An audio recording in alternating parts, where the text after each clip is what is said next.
What's happening, folks? Back with another reaction, back with some more Pat Benatar, and we're going to listen to the final tune on the 1979 album In the Heat of the Night, and that is So Sincere, which is not my qualitative description, but actually the name of the track. So yeah, it sounds like this is a genuine phrase, although I suppose you can say something like this very sarcastically, oh, that's so sincere.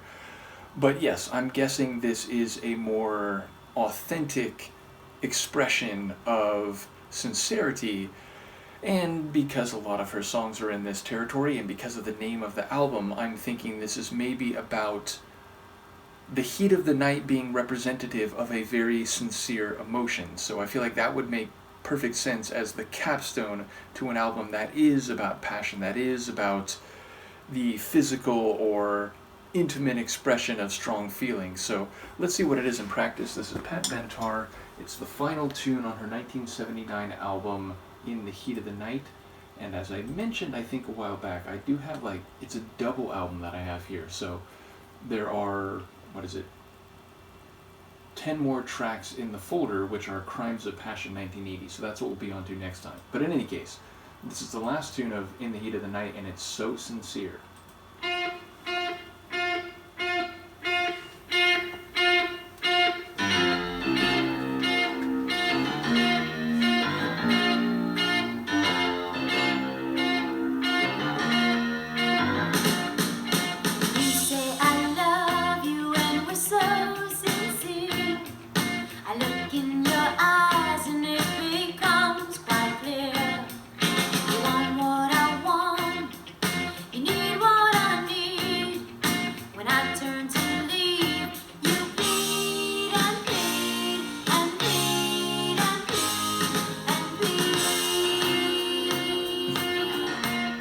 Times you plead.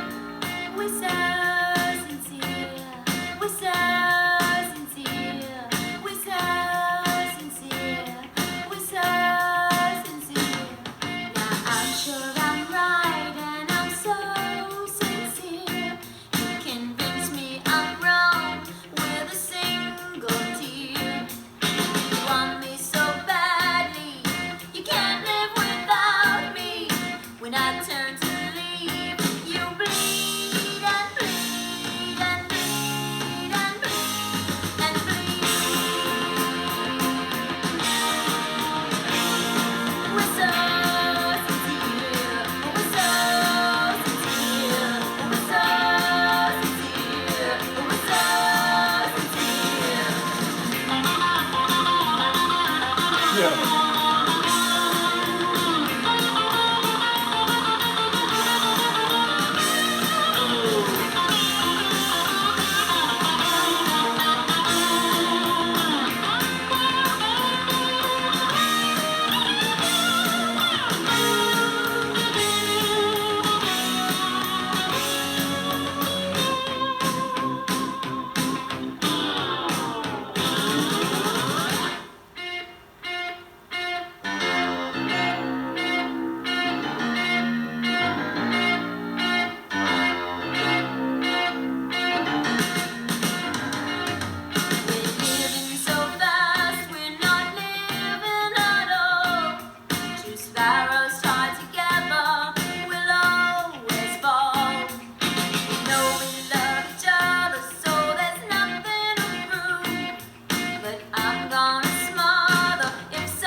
I love the fast parts of that tune. It almost feels a bit like late 70s punk rock. Certainly it goes into driving, pacey, hard rock type sounds.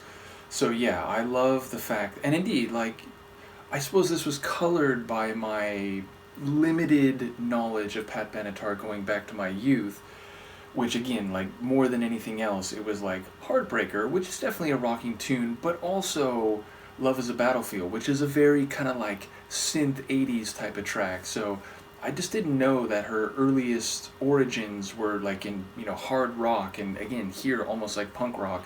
But after this album, I can quite believe it. So yeah, I love the fast parts. I enjoy the way it just took off the first time and I was not prepared for it.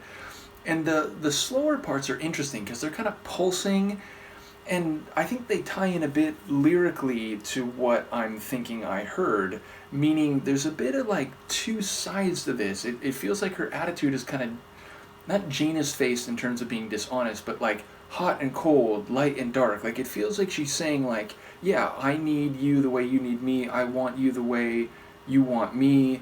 And, when I go, you plead for me to stay. And even when I think I'm right, you convince me I'm wrong with a single tear. So all of that sounds like two people who are right there with each other. And even in their difficult moments, the love comes through. But it also sounds like she's saying, like, what was it, two sparrows tied together will always fall. And if, like, somebody doesn't move, she's going to kind of go crazy. Like, it feels like she's saying, like, there's something that, like, we can't be together, but, we're driven to be. It's like she needs to be free, even as she's saying, like, oh, we're so sincere. Like, everything about us, you're sincere, I'm sincere. And yet I'm kind of losing my mind, and it's like she needs to break free. So I don't know if I'm hearing that right, but yeah, it seemed like she was kind of in two minds, and it was almost like the repetitions, like you plead, and you plead, and you plead, and eventually it's like, her defenses wear down, but it's not because it's just like, oh yes, I'm here, I don't want to go anywhere. It sounds like she does kind of want to go, and then again, his need, it kind of like kicks up her need. So yeah, very interesting one lyrically, and I do wonder if people have a different take on that. But yeah, I love the guitar work, especially like when it gets into the faster mode. And yeah, just a cool end to an album, which, it wasn't quite the capstone thematically that I thought, but it still fits very well. So yeah, a very cool album. Looking forward to, what is it again? Crimes of Passion? I already forgot. I think it's Crimes of Passion. Yes, Crimes of Passion, 1980. So that's what we'll be back for next time. Let me know what you think, and I will see you then. Peace.